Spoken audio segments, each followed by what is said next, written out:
Setiap manusia punya rahasia dan setiap manusia cenderung menyembunyikan keburukannya dari orang lain.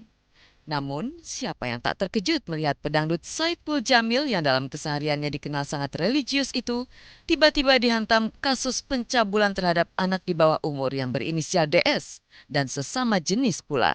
Apalagi tempat kejadian perkara berlangsung di kediaman Ipul sendiri.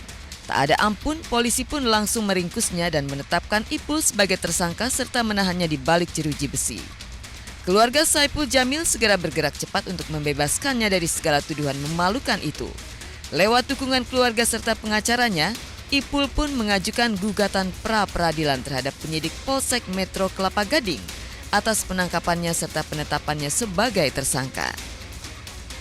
Saat proses gugatan pra-peradilan sedang berjalan, tiba-tiba saja Ipul mencabut gugatan. Namun proses hukum terhadap Ipul terus berlanjut sampai akhirnya Ipul pun didudukan sebagai terdakwa di kursi persidangan. Meski sudah duduk di kursi pesakitan, namun Ipul masih yakin kalau dirinya tidak bersalah. Apapun ancamannya, kalau kita merasa kita nggak yakin melakukannya, terus juga nggak merasa melakukannya, ya kita tenang aja. Ya kalau kita merasa nggak bersalah, kita kemukakan ke majelis hakim, kepada hakim yang mulia, insya Allah. Saya yakin, ya insya Allah, saya yakin Allah akan kasih yang terbaik. Keyakinan Saipul Jamil tak ada artinya karena jaksa penuntut umum akhirnya menuntutnya dengan hukuman penjara 7 tahun dan denda sebanyak 100 juta rupiah.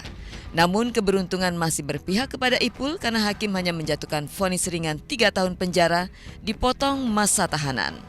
Ringannya vonis yang diterima Saipul Jamil karena hakim menggugurkan pasal 82 Undang-Undang Nomor 35 Tahun 2014 tentang perlindungan anak yang didakwakan kepada Ipul. Belum hilang rasa terkejut publik atas vonis ringan yang dijatuhkan hakim kepada Saipul Jamil, Ipul sudah terseret kasus suap. Hanya berselang 1 hari saja dari pembacaan vonis terhadapnya, kakak Ipul Syamsul Hidayatullah tertangkap dalam kasus suap oleh KPK dalam operasi tangkap tangan. Syamsul dan pengacara Ipul Kasman Sangaji serta Berta Natalia diduga memberikan suap kepada oknum panitera berinisial R sebesar 50 juta rupiah dan menyuap hakim berinisial IS sebesar 250 juta rupiah. Publik pun kian yakin kalau Ipul terlibat dalam perkara ini supaya mendapatkan vonis ringan dari hakim. Syamsul akhirnya divonis 2 tahun penjara dan senasib dengan Ipul harus mendekam di balik jeruji besi.